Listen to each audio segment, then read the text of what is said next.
सगळ्यांना नवीन वर्षाच्या शुभकामना। सबको बहुत बहुत नए साल की शुभकामना। आज महाराष्ट्रामध्ये विशेष करून विदर्भात तिकडे मध्य प्रदेश आणि अनेक राज्यांमध्ये ड्रायव्हर संघटनेचे आंदोलन सुरू झालेले आहेत।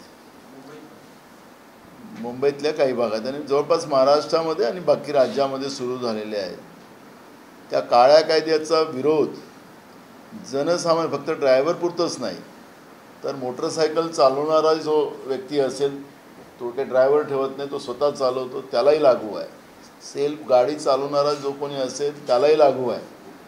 हा काळा कायदा जो आहे, या काळ्या कायद्याच्या बद्दलची आपण एक भूमिका मी आपल्या माध्यमातून मांडतो, जेव्हा लोकांना कळलं पाहिजे की तुम्हाला या कायद्यामध्ये 10 वर्षाची सजा त्याच्यामध्ये आहे। पहिले सजा त्याच्यामध्ये 2 ते 3 वर्षाची सजा होती आणि 1000 रुपये दंड देऊन तुम्हाला बेल व्हायची आणि मग कोर्ट तुम्हाला गुन्हेगार ठरवलं तर तुम्हाला, पण आता याला हा नॉन बेलेबल ऑफेन्स आहे आणि दंड याच्यामध्ये 7 ते 10 लाखापर्यंतचा। लोकशाही पद्धतीने हा कायदा पारित केला गेलेला नाही। ज्यावेळेस असे काळे कायदे पारित करायचे होते केंद्राच्या नरेंद्र मोदीच्या भाजपच्या सरकारला, त्यावेळेस जे खासदार सभागृहात उपस्थित नव्हते, जे खासदार आपल्या जागेवरून माननीय अध्यक्षाला आपल्या मतदारसंघाचे आणि अनेक प्रश्नाबाबत देशाच्या त्यांचं मत मांडायसाठी ते अध्यक्षाला परवानगी मागत होते, त्यावेळेस त्यांना निलंबित केलं आणि जवळपास सगळे विरोधक लोकसभा आणि राज्यसभेतून काढून या पद्धतीचे काळे कायदे निर्माण करून सरकार एक हुकुमशाहीच्या प्रवृत्तीने वागते। त्याचा विरोध आता देशामध्ये सुरू झालेला आहे। आज ड्रायव्हर संघटनेने केलेला आहे, पण उद्या सामान्य लोकांनाही सुद्धा या काळ्या कायद्याच्या विरोधात रस्त्यावर यावं लागेल आणि ह्या तानाशाह प्रवृत्तीला जे केंद्रातलं नरेंद्र मोदीचं भाजपचं सरकार आहे त्याचा विरोध सर्वसामान्यांना करावा लागेल। अन्यथा आपल्याला आपल्या स्वतःच्या वाहनाने चालताही येणार नाही, अशा पद्धतीची स्थिती या देशामध्ये या काळा कायद्याच्या माध्यमातून निर्माण केलेली आहे। आणि म्हणून या मोटर वाहन कायद्यामधली जी काही सुधारणा आहे, हा काळा जो कायदा आहे त्या कायद्याची आम्ही विरोध करतो, त्याचा निषेध करतो। ही भूमिका या ठिकाणी सुरुवातीलाच मी मांडतो आहे। प्रश्न विचारू शकता।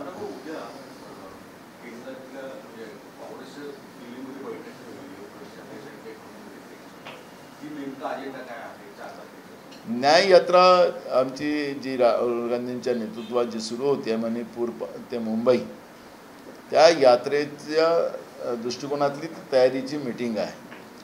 आणि जी अन्याय व्यवस्था जी देशात निर्माण झालेली आहे, केंद्रातल्या भाजपच्या नरेंद्र मोदीच्या सरकारने जी काही देशामध्ये एक प्रकारचा व्यभिचार आपल्या मूठभर लोकांना सगळ्या देशाचे जनतेचे पैसे लुटून देऊन देश कर्जबाजारी करणं, देश विकणं आणि काळे कायदे निर्माण करून या देशातली लोकशाही संपुष्टात आणण्याचं जो काम केंद्रातल्या सरकारने सुरू केलेलं आहे, त्याच्या विरोधातली न्याय व्यवस्थेची ही यात्रा आदरणीय राहुल गांधीजी काढतात आहेत।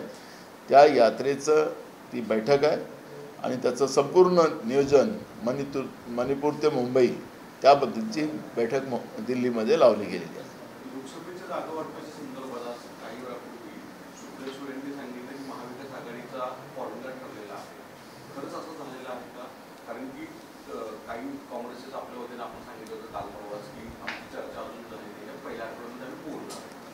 सुप्रियाताईंनी बरोबर सांगितलेलं आहे की मेरिटच्या आधारावर आमचं सूत्र तयार झालेलं आहे आणि आमच्या परवा उद्धवजींनी पण सांगितलेलं आहे की आमच्या आघाडीत कुठेही बिघाडी होणार नाही। आम्ही सामोपचारानं जागा वाटपाचा जो प्रश्न आहे तो सोडवू आणि आमचा टार्गेटच या तानाशाह बीजेपीला सत्तेतून बाहेर काढणं हा आमचा टार्गेट आहे। त्याच्यामुळे आमच्या इंडिया अलायन्समध्ये कुठेही या पद्धतीचं गडबड होणार नाही, या पद्धतीची भूमिका सुप्रियाताईंनी मांडलेली आहे।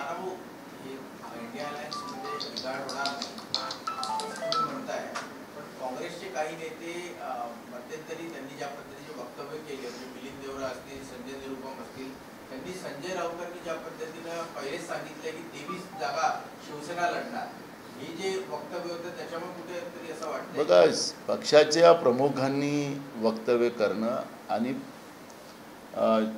बाकीच्या लोकांनी वक्तव्य करणे याच्यातला फरक असतो. उद्धव ठाकरे साहेबांनी परवा प्रेस घेऊन ज्या पद्धतीने स्पष्टता मांडली त्यामुळे सगळे विषय क्लोज झाले. त्याच्यामुळे ही जी काही चालत राहतात, तुम्हालाही 24 तास मसाला पाहिजे.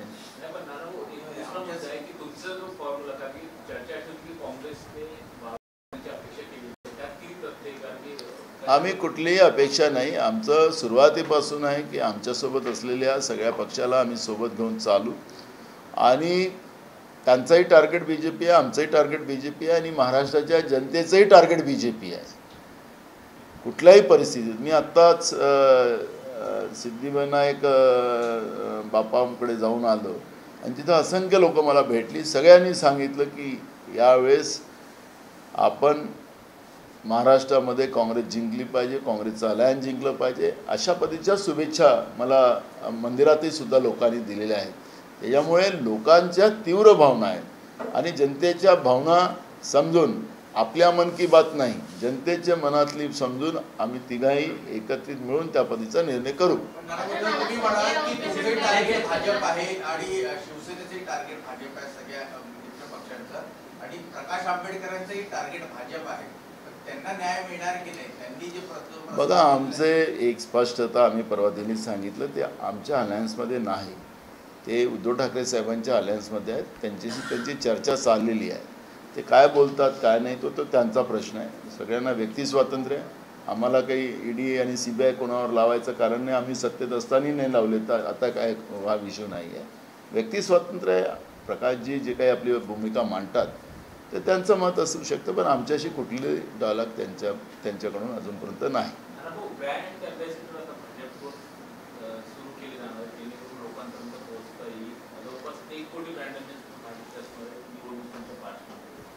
आपलं त्यांचं जे काही आता यात्रा रथ फिरतो आहे, तसा लोकांचा विरोध चाललेला आहे. तो विरोध त्या पाहता आता हिरोईनला वापरतात, कुठले ब्रँड ॲम्बॅसेडर वापरतात हे मला माहिती नाही त्यांचं.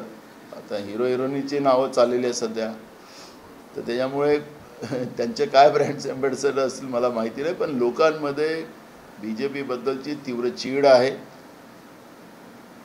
केव्हा केव्हा निवडणुका येतात, लोक वाट बघतात आहेत, आणि त्याच्यामुळे त्यांचं हे ब्रँड ॲम्बॅसेडर आणि हे सगळ्या गोष्टी त्यांच्याच जवळ राहतील, ते लोकांपर्यंत पोहोचू शकणार.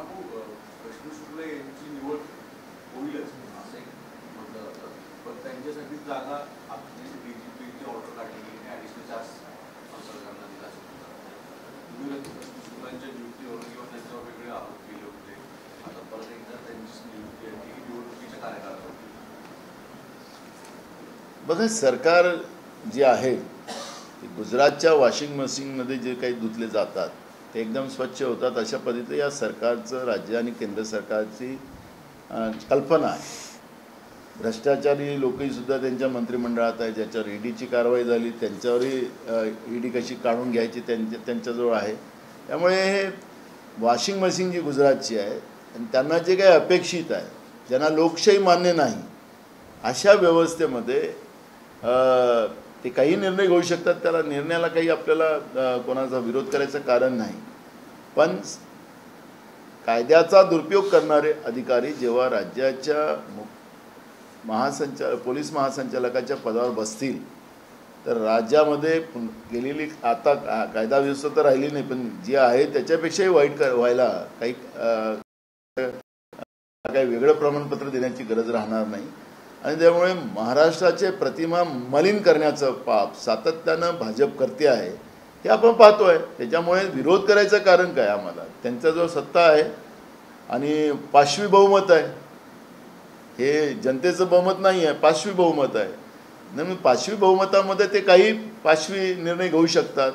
हे आम्हाला त्याला विरोध करायचं कारण, योग्य वेळी निर्णय घेऊ आम्ही. त्याला कसा विरोध करायचा ते आम्हाला माहिती आहे. आम्ही सगळे काही आयुधं आत्ताच थोडी वापरणार. आयुधं वापरायची वेळ आली की त्यावेळेस सगळे आयुधं वापरू आम्ही. आणि यांचं जेवढं 5वी बहुमत आणि 5वी निर्णय हे जनतेसमोर मांडू त्यावेळेस यांना समजेल. कर्नाटक मिनिस्टर है सुधाकर, उन्होंने कहा है कि मंदिर पॉलिटिक्स जो है वो सिर्फ एक स्टंट है 2024 के चुनाव के लिए. इसके पहले पुलवामा था. कैसे देखते हैं इस चीज़? देखो, हमारे हिंदू धर्म के, मैं खुद हिंदू धर्म का हूँ और हमारे शंकराचार्य हमारे हिंदू धर्म के प्रमुख होते हैं. और शंकराचार्य जी ने, उनका बार बार स्टेटमेंट आ रहा है, चारों शंकराचार्य जी का स्टेटमेंट आ रहा है कि मंदिर अभी अधूरा है और अधूरे मंदिर में मूर्ति की स्थापना करना गलत होगा. इस तरह का वक्तव्य आ रहा है. हम वीडियो सोशल मीडिया में देख रहे हैं, चैनल में तो आता ही नहीं बहुत सारा चीज़ें, सोशल मीडिया में देख रहे हैं. अब सोशल मीडिया में जब देख रहे हैं शंकराचार्य जी अपने वीडियो बना के डाल रहे हैं और अधूरे मंदिर को अगर वहाँ स्थापना भगवान श्री राम जी की जाए तो ये बहुत बड़ा पाप होगा, देश के लिए गलत होगा, हिंदू धर्म के लिए गलत होगा, ऐसे शंकराचार्य जी कह रहे हैं. तो मेरा ये कहना है कि, और इनको कोई अधिकार दिया नहीं, ऐसे शंकराचार्य जी कहते हैं, हम नहीं कह रहे. अब ऐसे समय में इलेक्शन का स्टंट करना इनकी आदत है. अगर ये उनका स्टंट है कि नहीं है मुझे पता नहीं, लेकिन मेरे हिंदू धर्म को भ्रष्ट ना करे, सत्ता का दुरुपयोग ना करे हिंदू धर्म को भ्रष्ट करने के लिए, इतना ही मैं कह सकूंगा. बाकी क्या मैं क्या कर सकूंगा? शंकराचार्य जी कह रहे हैं.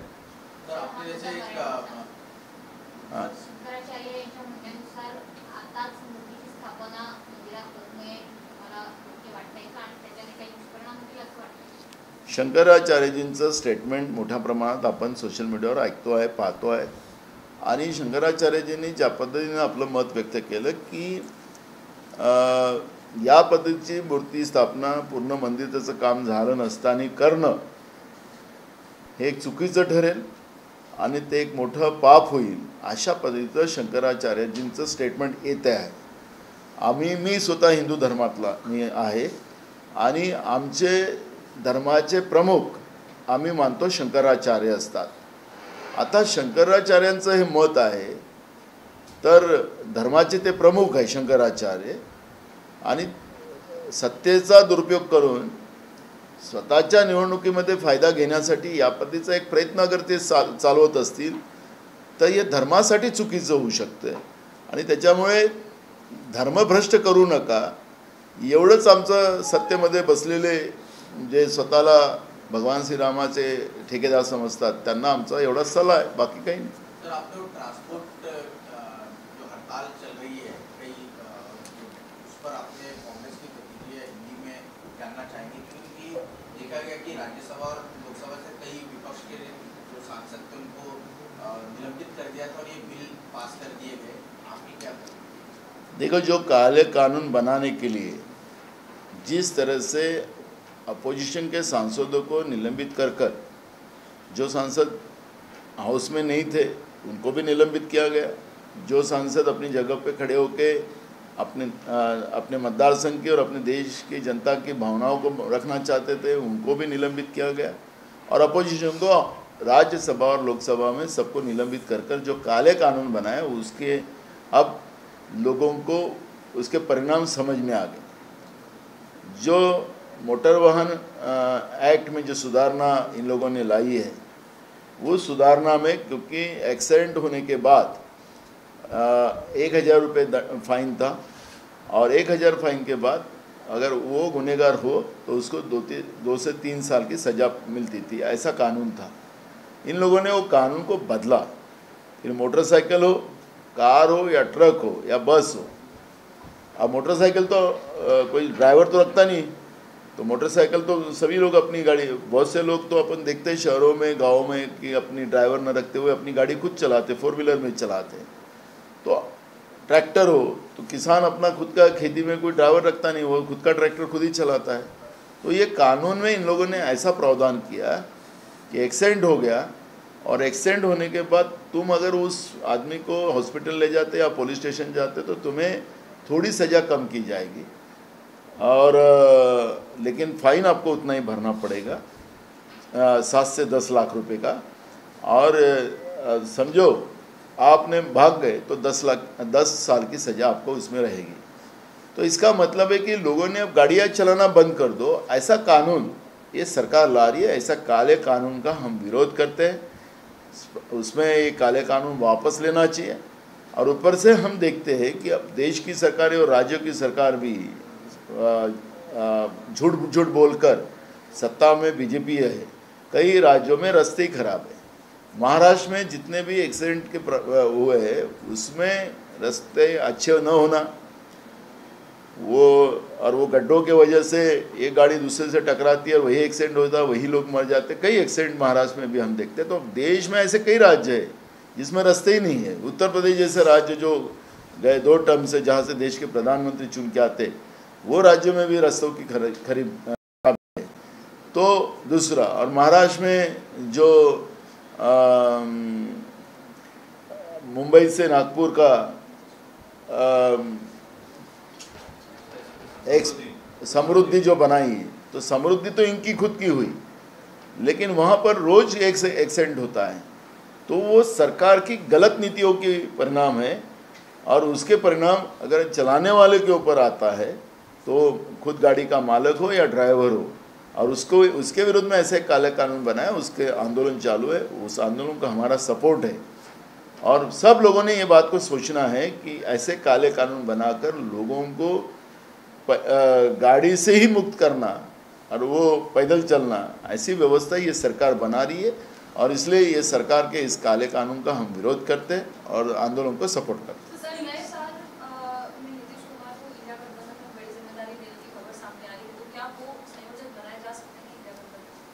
बिल्कुल हो सकता है, हाईकमांड में वो डिसीजन होगा, क्योंकि आखिरी वो लेवल पे, वो दिल्ली लेवल पे डिस्कशन होता है और वो डिस्कशन के आधार पे कुछ भी हो सकता है। सीट शेयरिंग के ऊपर कैसे देखते हैं, क्योंकि वंचित के साथ अगर आप अलायंस बना भी रहे हैं, पिछले इलेक्शंस में ऐसा देखा गया था कि कुल मिलाकर ऑलमोस्ट 12 सीट्स थी जो वंचित ने आपके वोट्स काटे थे। कांग्रेस के अच्छे वोट्स जो थे, जहाँ पे कांग्रेस जीत सकती थी, ऐसी 12 सीट्स थी जो उन्होंने वोट्स ले लिए थे। तो कैसा ये डायनामिक्स वर्क करेगा इस इलेक्शंस में? बराबर है, जो वोट काटे गए थे वो वोटों को भी समझ गया कि ये वोट किसके लिए काटा गया था। एक तो भी हमारी भूमिका प्रकाश आंबेडकर जी के साइड में है, लेकिन उनकी चर्चा हमारे साथ नहीं चल रही है, उद्धव ठाकरे जी के साथ चल रही है। अगर जो भी निर्णय होगा हमको वो मान्य रहेगा, लेकिन बात की वार्तालाप शुरू हो, ये भूमिका हमारी है। तो मुझे लगता है कि जनता में भी बड़े बदलाव है, लेकिन हमें सबको लेके चलना है, क्योंकि हमारा टारगेट एक तानाशाह जो बीजेपी की सरकार है उसको सत्ता से बाहर करना, ये हमारा टारगेट है। और इसलिए हमको सबको लेके साथ चलना है। सर, कांग्रेस के बड़े नेता दिग्विजय सिंह, उनके भाई जो है लक्ष्मण सिंह, उन्होंने कहा है कि राहुल गांधी कोई पार्टी प्रेसिडेंट नहीं है, वो सिर्फ एक एमपी है, तो उनको एमपी की तरह रखिए, इतना उनको हाईलाइट ना किया जाए। कोई एमपी या कोई एक व्यक्ति अपने एक्शन से बड़ा बनता है, अपने घर से नहीं। तो कैसे देखते हैं इस चीज़ को? देखो, पार्टी कार्यकर्ता जो हो, अपने पार्टी को बड़ा बनाने के लिए पार्टी का मैसेज देने की जवाबदारी हर कार्यकर्ता की होती है। सांसद हो या पदाधिकारी हो, संगठन में सबकी जवाबदारी होती है। और वो अपनी जवाबदारी के आधार पर अगर कोई बड़ा होता है तो किसी को तकलीफ नहीं होना चाहिए। राहुल गांधी जी जितने सादगी से रहते हैं, शायद ही देश में ऐसा उनके सादगी भरा जीवन कोई नहीं जीता। अपने देश के लिए, देश की माता बहनों के लिए, देश के युवाओं के लिए, देश के किसानों के लिए, देश के मजदूरों के लिए जीने की उनकी उनकी जो मानसिकता है आप पूरा देश देख रहा है। और ऐसे होते हुए वो अपने निस्वार्थ लेवल पर वो कांग्रेस पार्टी के लिए काम कर रहे हैं, तो किसी को तकलीफ होने का कोई कारण नहीं हो सकता। वो भी जो खुद अगर बोलना चाहते हैं तो वो खुद भी करें ना, तो उनको किसने रोका है?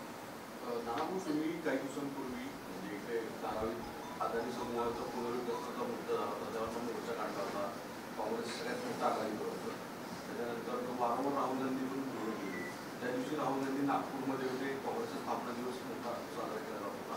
त्याचवेळी रात्री अदानी पवारांची भेट घेत होते, पवारांनी यापूर्वी समर्थन केलं होतं। यावर वारंवार भले तुमच्याकडनं कितीतरी सांगितलं जातं, पवार उघड पद्धतीने अदानी समूहाचं कौतुक करतायत, त्यांचं समर्थन करतायत, या सगळ्या गोष्टींमुळे लोक संभ्रम होत आहे की नेमकं काय आहे? काँग्रेसबद्दल संभ्रम होण्याचं कुठलंही कारण नाही. काँग्रेसची भूमिका स्पष्ट आहे. या देशाच्या सर्वसामान्यालाही सुद्धा अंबानी अदानीसारखं जगता यावं ही भूमिका काँग्रेस पक्षाची आहे. पण अदानीलाच सगळं मिळावं आणि सामान्य लोकांना बर्बाद करावं याचा काँग्रेसला विरोध आहे. आमचा व्यक्तिगत अदानीचा विरोध नाही. ज्या पद्धतीनं त्यांचं कर्ज माफ केलं जातं, बँकातलं लोन ते घेतात, ते ज्या पद्धतीने लुटून केंद्र सरकार पैसे भरते, देशावर रोज कर्जाचा बोजा वाढतो आहे. GSTच्या माध्यमातून देशातला सगळा पैसा केंद्राच्या तिजोरीत चाललेला आहे. तरी देशावर कर्ज का वाढलं त्याचं उत्तर केंद्र सरकार देत नाही. मग हे पैसे गेले कुठं? तर जो माणूस रोज श्रीमंत होत चालला त्याच्याकडे चाललेलं आहे. अशी कुठली त्यांच्याजवळ नोट छापायची मशीन आलेली आहे? हा सवाल आमचा आहे. व्यक्तिगत अदानीचा आमचा विरोध कुठं आहे? आणि अशी कोण देशाची तिजोरी लुटून जे श्रीमंत होत असतील त्याला काँग्रेसचा विरोध राहणारच आहे. कोणाला त्याला सोबत करायचं असेल तर तो त्यांचा भाग आहे. त्यांची वेगळी पार्टी आहे, त्यांचं व्यक्तिशः त्यांचं मत राहू शकतं. पण काँग्रेस अशा लोकांना नाही, सर्वसामान्याला. आता आपण धारावीचा उल्लेख केला. धारावीमध्ये तिथल्या लोकांचं पुनर्वसन मिठागृहामध्ये केलं जाणार आहे. 10 ते 12 किलोमीटर अंतरावर सगळे तिथले उद्योग संपुष्टात आणणार आहे. इथं एक गुजरात कॉलनी केली जाणार आहे. मुंबईचं अस्तित्व गुजरात नाही होऊ शकत. आणि त्याच्यामुळे स्थानिकांना बर्बाद करण्याची जी व्यवस्था आहे ही त्या व्यवस्थेला, भूमिपुत्राला बर्बाद करण्याची व्यवस्था, त्याला आमचा विरोध राहणार स्वाभाविक आहे. यामुळे तुम्ही जे कोणाला कोणत्या पक्षाच्या कुठल्या नेत्यांना कोणाशी संबंध ठेवायचा त्याला आम्हाला विरोध करायचं कुठलं कारण नाही.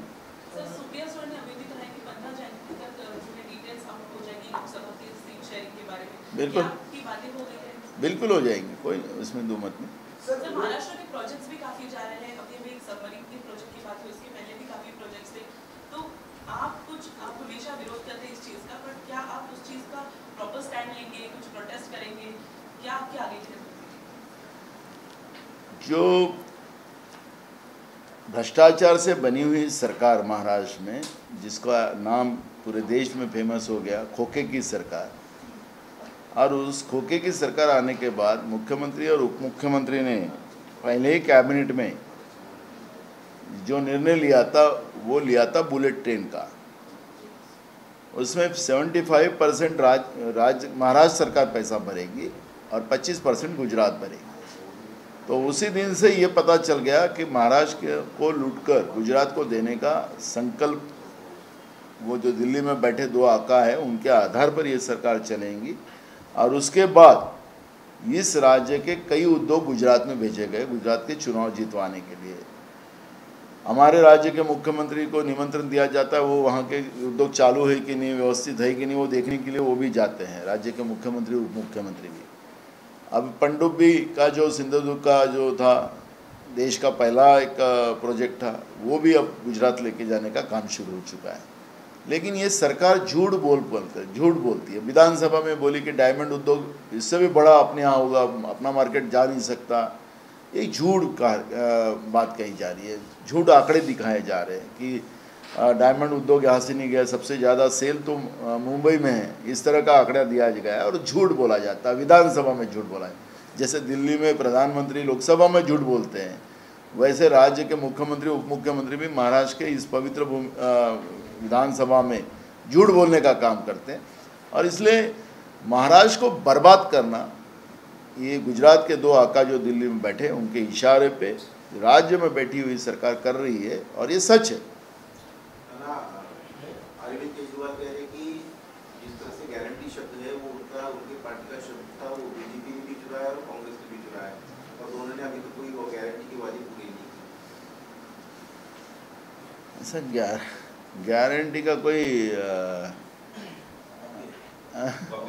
कॉपीराइट तो नहीं लिया किसी ने, पर गारंटी ये शब्द ऐसा है कि जो कर सकता है लोगों के बीच में वही गारंटी बोली जाती है. लेकिन वादे करना चुनाव में और बाद में जुमलेबाजी बोलना, ये गारंटी शब्द का अपमान है. यह हम कहेंगे. हमने जिस राज्य में, कर्नाटक में हमारी सरकार आई, कर्नाटक में हमने जो गारंटी लोगों को दी उसको हमने पूरा किया, पहले ही कैबिनेट से उसकी शुरुआत की। तेलंगाना में भी हमने वही शुरुआत की। तो इसका मतलब है कि हमने जो गारंटी दी वो गारंटी पूरी करने का काम हम कर रहे हैं। तो जो जुमलेबाजी करते हैं उनके लिए लागू होगा, और मैं उनके बारे में, केजरीवाल जी के बारे में अभी कोई बात नहीं करूँगा। सर, जागा वाटपावरून महायुतीमध्ये कुठेतरी दुसरी पाहायला मिळते। कुठं ऐकलं? जागा वाटपावरून कुठं ऐकलं? महायुतीमध्ये। हां, महायुती। आणि सिंधुदुर्ग आणि रत्नागिरी या जागेसाठी रवींद्र चव्हाण यांचं नाव पुढे केलं आहे भाजपकडून।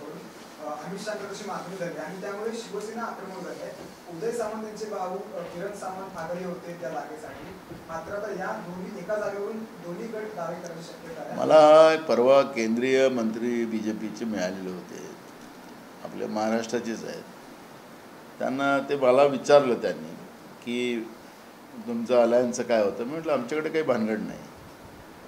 म्हटलं तुमच्या इथे जास्त आहे, तर त्यांनी मान्य केलं की आमच्याकडे खूपच प्रॉब्लेम आहे। तर त्यांच्यामध्ये त्यांनी हे मान्य केलं की तुमच्याकडे नाही आहे पण आमच्याकडे आहे। तुम्ही तोच प्रश्न विचारला, कारण मला कोणाच्या घरात डोकून बघायची सवय नाही, पण त्यांनी मला प्रश्न विचारला म्हणून मी त्यांना तो प्रश्न सांगितला। आणि हे खरं आहे की महायुतीमध्ये भयानक तणाव आहे। आता ईडीची की CBIचा वापर त्यामध्ये केला जाईल, कारण की आखरी कार्यकर्ते शेवटच्या काळात हे दोन आहेत त्यांच्याकडे, BJPकडे ईडी आणि CBI, तो वापर केला जाईल आणि त्याच्यामध्ये शांततेनं ते ईडी आणि CBIच्या ह्याच्यानं त्या कार्यकर्त्यामुळे शांततेनं ती प्रक्रिया होईल असं मला वाटतं। पण तो मेसेज कार्यकर्त्यापर्यंत पोचवायला यांना वेळ लागणार आहे आणि तो जाणार पण नाही आणि तो जाऊ पण शकत नाही। त्यामुळे महाराष्ट्रामध्ये महायुतीची जी हार निश्चित ठरलेली आहे हे तुम्हाला मी सांगतो। Okay, thank you.